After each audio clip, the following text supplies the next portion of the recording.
नमस्कार साथियों, मैं पंकज धाकड़ आज की क्लास में आपका स्वागत करता हूं। आज की क्लास में हम पढ़ने वाले हैं क्लास 10th का चैप्टर 1 और चैप्टर 1 का आज हम देखेंगे एक्सरसाइज 1.1। 1.1 में आज हमको देखना है क्वेश्चन नंबर 3। क्वेश्चन नंबर 3 के लास्ट वीडियो पार्ट में हमने क्वेश्चन नंबर 1 और 2 देख लिया था। आज हमको देखना है इसका क्वेश्चन नंबर 3। क्लियर है? आइए क्वेश्चन नंबर 3 को शुरू करते हैं। क्वेश्चन नंबर 3 है हमारा 8, 9 और 25। इन तीनों का हमको निकालना है एलसीएम और एचसीएफ। कौन सी मेथड से? प्राइम फैक्टराइजेशन मेथड से।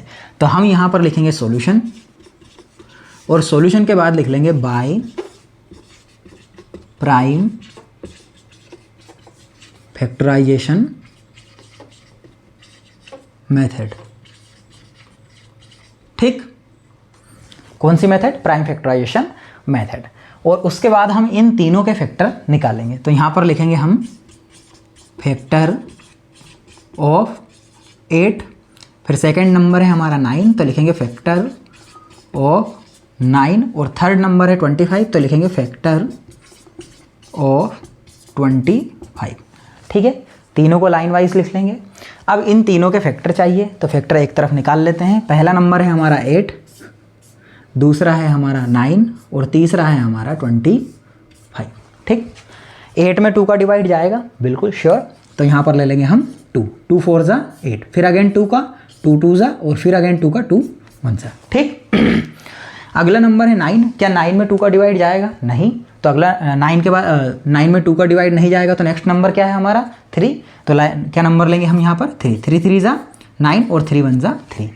अब आप सोच रहे हो सर इतना स्पीड से क्यों? इससे पहले जो बेसिक क्लास है उसमें हम ये सब पढ़ चुके हैं, तो स्पीड से ही करना सीखना पड़ेगा, है ना? तभी तो क्वेश्चन जल्दी होंगे, नहीं तो एग्जाम में टाइम ही कम पड़ जाएगा। समझ रहे हो? नेक्स्ट नंबर है 25। तो 25 में 2 का डिवाइड नहीं जाएगा, 3 का भी नहीं जाएगा, किसका जाएगा? 5 का।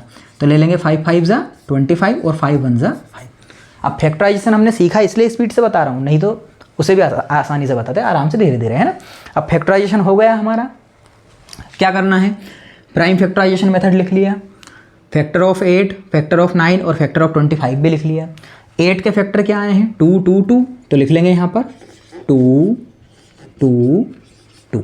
ठीक, 9 के क्या आए हैं? 3 और 3, तो लिख लेंगे 3 3। 25 के क्या आए हैं? 5 5, तो लिख देंगे यहाँ पर 5 × 5। क्लियर है आपको?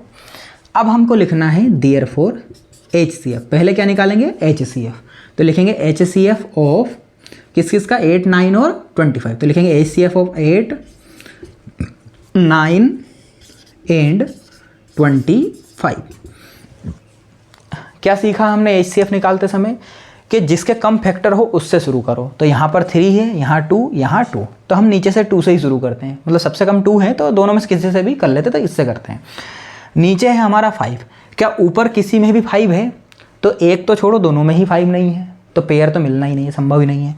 दूसरा 5 मिलाते हैं, दूसरा 5 भी कहीं नहीं है। तो हमने क्या देखा कि इन तीनों में कुछ कॉमन है ही नहीं। मतलब जो ऐसा नंबर नहीं है जो तीनों में आए, ऐसा कोई कॉमन है ही नहीं। तो जब कुछ भी कॉमन नहीं आए तो लास्ट वाले क्वेश्चन में हमने देखा था क्या, कि जब कुछ भी कॉमन ना आए तो एचसीएफ हमेशा 1 होता है। तो यहाँ पर जब इन तीनों में कुछ भी कॉमन नहीं है तो एचसीएफ क्या हो जाएगा हमारा? 1। आई बात समझ में? फिर हमको निकालना है एलसीएम। तो लिखेंगे अब now LCM of 8 9 and 25। HCF के बाद जब हम एलसीएम निकालते हैं तो उसमें क्या करते हैं कि जो हमारा कॉमन आया, जैसे 1 ही मान लो एचसीएफ, तो उसे लिख लेंगे और जो बचे हुए हैं उन सभी को लिखना है। लास्ट वाले में तो आप कंफ्यूज थे कि 17 23 और ये अकेले अकेले थे तो लिख दिया क्या? देखो, जब कुछ भी कॉमन ना हो, 1 हो तो 1 लिख देंगे। फिर जो हमारा फैक्टर बचा हुआ है उसे लिखना है। तो इसमें क्या बचा? 1 लिया है, 2 तो कहीं नहीं गया, तो ये तीनों ही 2 यहाँ पर लिखेंगे। तो क्या लिखेंगे हम? 2 × 2 × 2, तीनों आ गए। फिर इसमें आएंगे, इसमें से भी 1 ही कॉमन गया है, 3 3 तो बच गया हमारा, तो जो बचा है उसे वापस लिखेंगे 3 × 3। याद रखना ये तीनों बचे हुए थे ना, इंटू 5 5, तो यहाँ से भी 1 ही कॉमन गया है। 5 और 5 तो ऐसे कैसे हैं? As it is. तो 5 और 5 को लिख देंगे 5 × 5। क्लियर है इतना? अब क्या करना है, इन सभी का मल्टीप्लाई कर देंगे और जो आंसर आएगा वो हमारा एलसीएम होगा। घबराओ मत, आपसे नहीं बोलूँगा, मैं ही करके दिखाऊंगा। ठीक है, क्या करना है देखो, एक तरफ करें या यहीं पर प्रोसेस बता दूं? एक तरफ कर लेते हैं। देखो 1 है तो 1 लिख लेंगे, 2 2 2, इन तीनों 2 का मल्टीप्लाई करेंगे तो क्या आएगा? 8। मैंने क्या बताया था आपको कि जिस भी नंबर के फैक्टर निकालोगे, अगर उन्हों तीनों फैक्टर या जितने भी हैं वो उन सबका मल्टीप्लाई करने पर वापस वही नंबर आता है। तो इन तीनों 2 का करने पर वापस क्या मिलेगा? 8। तो 1 के इंटू में क्या हो जाएगा हमारा? 8।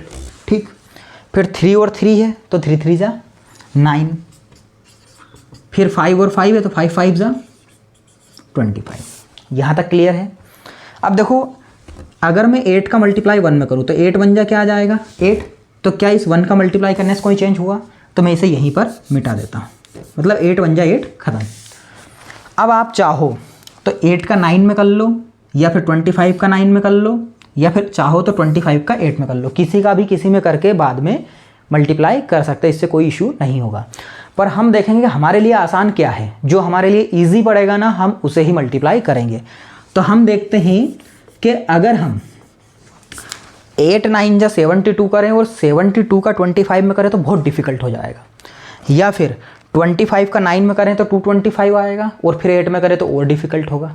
तो हम जब भी मल्टीप्लाई करें ये ध्यान रखेंगे कि हमारा नंबर 0 बने। क्या बने? 0। तो 0 का मल्टीप्लाई करना आसान होता है। तो हम क्या देखते हैं कि इस 25 का अगर 8 में करें तो 25 8 जा होता है 200। 25 का अगर हम 4 टाइम बोलें तो 100 आएगा, 25 4 जा 100, और फिर अगेन 4 टाइम बोले तो 200। तो 4 और 4 8 टाइम जब मल्टीप्लाई करेंगे तो 200 आंसर आ जाएगा।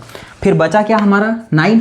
तो इस 9 का अब कर दो मल्टीप्लाई, 9 का 0 में 0, 9 का 0 में 0, और 9 2 जा 18। बोला था ना आपसे कि 0 वाला जब भी करेंगे तो आसान होता मल्टीप्लाई। कितना आसानी से हो गया 9 का 0 0 में। तो कैसे किया हमने? 25 8 जा 200 और 9 का इसमें करेंगे तो 1800 या 1800। तो इन सब का मल्टीप्लाई करने पर आंसर आएगा हमारा 1800, जो हो जाएगा हमारा एलसीएम। था आसान? था क्या नहीं? देखो ऐसे आप परेशान होते रहो, थोड़ा थोड़ा कैलकुलेशन में भी हमको ट्रिक लगानी पड़ती है, नहीं तो बेसिक प्रोसीजर फॉलो करते जाओगे तो वो बहुत डिफिकल्ट तो नहीं होगा पर लेंदी ज़्यादा हो जाएगा। तो लेंदी हमें नहीं करना, हमको आसानी से करना है। तो इसीलिए हमने इसको 0 0 में कन्वर्ट करा, मतलब 25 का 8 में करा और फिर 9 का करा। ठीक है, तो एक बार और रिव्यू कर लेते हैं कैसे क्या करा। सबसे पहले प्राइम फैक्टराइजेशन मेथड लिखी जो उसने क्वेश्चन में बोला था, फिर फैक्टर निकाले तीनों के, फिर HCF निकाला जो कि कॉमन नहीं था तो 1 आया, फिर LCM निकाला जो कॉमन था उसे लिख दिया, फिर जो बचे थे, बचे अब सारे ही हैं क्योंकि कुछ कॉमन था ही नहीं तो सबके सब ऐसे कैसे एक के पीछे एक लिख दिए, फिर सभी का मल्टीप्लाई कर दिया तो आ गया हमारा LCM। ठीक है, आई होप आपको क्वेश्चन नंबर 3 समझ में आया होगा। अगर आपको ये सब अच्छा लगा और पसंद आया तो आप लाइक करें, सब्सक्राइब करें और हमारी वीडियो को शेयर करें। Thank you.